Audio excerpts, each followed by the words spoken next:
Hello, footy heads. Welcome to the halftime break, our second edition. My name's Andrew Lowther. It's my very great pleasure to say hello once again to Chris Weaver. How are you, mate? How was your Easter? Good, mate. Yeah, had a great break. Oh, break? I didn't have one of those. No, that's true. I know that they were happening around the traps, but I didn't think they were in vogue anymore. But a good round of footy. It was. What'd you like? What'd you see? Well, 4 games of footy over the weekend that I saw, and I have to say that the best one was probably the one I saw on television, Carlton versus Essendon on Saturday night. Yeah, it was a cracker. I went along. It was a fantastic atmosphere, 70,000 at the G. And the Bombers were pretty good. The Blues, I think, let themselves down a little bit. Yeah, I wonder if they're perhaps reading their own publicity a bit at the moment too. It didn't help that on the day of the game there was an article come out in the Herald Sun talking about the Fantastic Five in midfield. Not really at that stage yet, I would have thought, with the Blues. No, fair to say too. I think they've got a heralded midfield, or a midfield that will be heralded come the end of this season. I've said that for a long time, but perhaps got in front of themselves. Timely by James Hird, though, and certainly been talked about a lot. It is indeed, and Chris Judd again led the way, 33 possessions, I think, on Saturday night, a very good performance. But Brett Thornton, I'm sure he's regretting that indiscretion in the third term. Well, regretting having his eyes on the footy, I'd reckon, because I think it was a howler myself. I'm not a Carlton fan, but I just thought it turned the game, and the one afterwards with Davey. It's the one afterwards I think is the real issue, isn't it? Yeah, exactly. Certainly does cost you, and it could have gone again, the Blues. Jared Waite ran into him exactly the same from my point of view, but no penalty straight after he kicked that goal. What else were the talking points over the weekend? Richmond must be huge on the agenda. Huge on the agenda, very disappointing yesterday. They faded out dramatically after quarter time. Probably had the best of the Bulldogs during the opening term and just didn't put the score on the board, did they? I think it was a 16-point lead at the end of that opening stanza, but didn't capitalise. Like the Bulldogs, they really lack presence across true centre-half forward at the moment. I think just needs to be straightened up. Saw Rob Murphy during the break, or Bob as he likes to call himself now, during the halftime break on Channel 10, and I think they desperately need him back. I reckon the Tigers were lucky though, Chris. We didn't see the best of the Bulldogs. I think it was Mike Sheen who said that the Bulldogs were playing at 60% of capacity yesterday. I'd go along with that. Guys like Mitch Hahn usually play with confidence and clean hands. Didn't quite see it yesterday. They were a little bit down. Adam Cooney again, very quiet when the heat was in the game. They'll bounce back strongly though, I suggest. If they can win like that, playing like that, watch out. Now we must say to Molly too, who's left a comment, and don't forget everyone, you can leave a comment in the comments box. Molly, it was called Ask Hutchie last week, but we'll have halftime break up. We'll talk to our tech guys for you, Molly, and make sure that the right name is there. What else did you see over the weekend that you liked? Well, I guess my rising fast of the weekend, Andrew, was Clinton Jones of St Kilda. I mean, it's easy with St Kilda in that performance against West Coast to rave about a lot. But for Clinton Jones, 25 disposals, 14 tackles, really kept the pipe onto Daniel Kerr for the best part of that first half. The Eagles had to drag Kerr away from him. Jones really set up a lot out of the centre when the game still had some heat early on, and obviously helped by Brendan Goddard with 4 big first quarter goals. Looked like he'd kicked 12, didn't it, early in the game? He's a super player, and he kicked that one from the angle, the first goal of the game. He's very, very special. The Saints can play him anywhere. He's a bit of a Luke Hodge, I think. But on Clinton Jones, incidentally, St Kilda are my rising fast for the week. They are super. It was my first good look at them on the weekend, and they're superb. I must say, historically, I haven't liked watching them play too much, but that was an attractive sort of game of footy.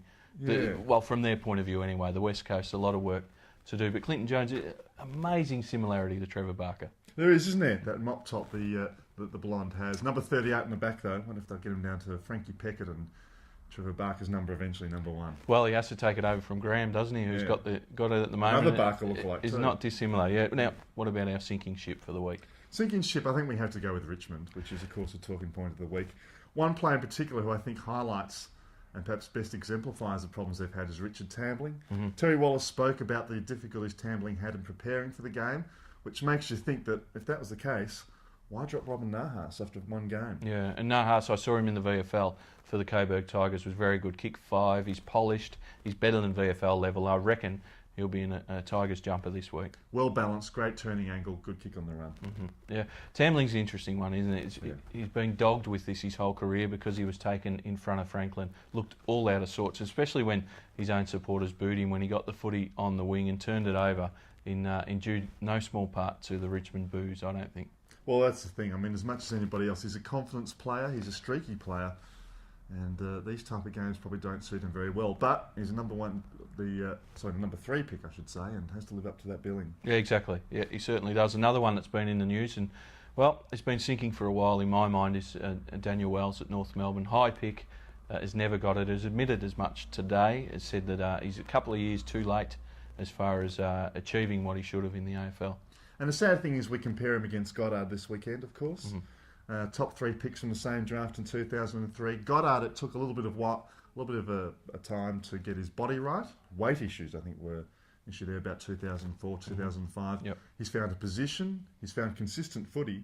And Daniel Wells just can't do it, can he? He plays in streak still, and I wonder if we're ever going to see 4 quarters of Daniel Wells footy to really break a game open. I can't think of an example in the 6 years he's been in the system. Yeah, no, nor can I. I mean, he's played some good games and has shown us a little bit, but certainly nothing consistently. I spoke to Josh Gibson. I was at North Melbourne today at their open day, and Josh Gibson said that internally they still rate him very highly and realise the job that he does. But I don't know if that's been... It's been a week of political correctness at the Kangaroos, and I think perhaps that was as well. He's got a lot to live up to. He does, and I think particularly after last week, he was probably the least of their worries. Yeah, we exactly. talked about last Tuesday that sexual harassment and these claims were going to dominate the week. Little did we know, the following day, little Boris was going to rear his head. Yeah, that's right. Well, that takes us to the fact. What is going to dominate the pages here in Melbourne and across Australia this week? Well, I think the fact that it was such a big weekend in the umpires' notebooks as much as anything else. I think 8 reports to come out of the games. The big one of which will be Heath Shaw at the tribunal tonight and what happens there. And no doubt Collingwood will appeal if he gets suspended, and it will be a talking point for days. How do we approach match officials? Are we too judicious in the way we come across contact with umpires? It'll dominate right up till Friday night when the Pies step out against the Brisbane Lions. Yeah, Hutchie Road on Hard Lines with Hutchie, which will be a regular feature on Footy Heads, that Heath Shaw must be suspended. That's the corner I sit in as well. You've got to send a message, not just to the competition, but to footy players, officials and coaches and everyone else, and indeed umpires around the country. I think that's the key, isn't it? It's not really a top-grade issue so much as the knockdown effect it has around local leagues. That's for sure. And matches this in round 4. Round 1, 2 and 3 have been beauties, I reckon. I love my footy, but they've been fantastic. What do you look forward to in round 4? Well, I think you're right there. I think round 3 was highlighted by what's been the match of the season so far in Carlton Essendon. But backing up again this week, we go to the opposite extremes, I guess. It's one of those games where you want to look away, but just like a car accident, you're sort of drawn to it. Richmond-Melbourne on Sunday. So much on stake on the line for both sides. It's a big one. I like Friday night myself, Brisbane and Collingwood. I think we'll learn a fair bit about both. I like the Pies, but they're just not doing it at the minute. But that's going to be a good one at the Gabba, and that's because it is on the Gabba. The other one, Saturday afternoon footy at the SCG with the Blues taking on the Swans. We'll learn a bit about those two as well. Yeah, and I think the second game for me, to add to the interstate games, is Adelaide-Geelong on Saturday night. We still haven't seen 4 quarters of footy from Geelong yet this year. Adelaide at home, still a tough proposition to beat. I know they lost to the Saints, but it was still a close game right up until 3/4 time. So could be a real test for the Cats there. Well, Chris Weaver, I'll say the name Patrick Dangerfield to you. Every week I'm on this video, and if I get my ugly head on often enough, I'll say that name because he's a beauty. I love him. And he's won the Rising Star Award this week as well. Well deserved, and we'll go very close to winning it for the full season. Good on you, mate. Next week you'll have a far better looking man next to you, I'm sure. But enjoy the week. Yeah, we'll bring in the mirror next week, Andrew.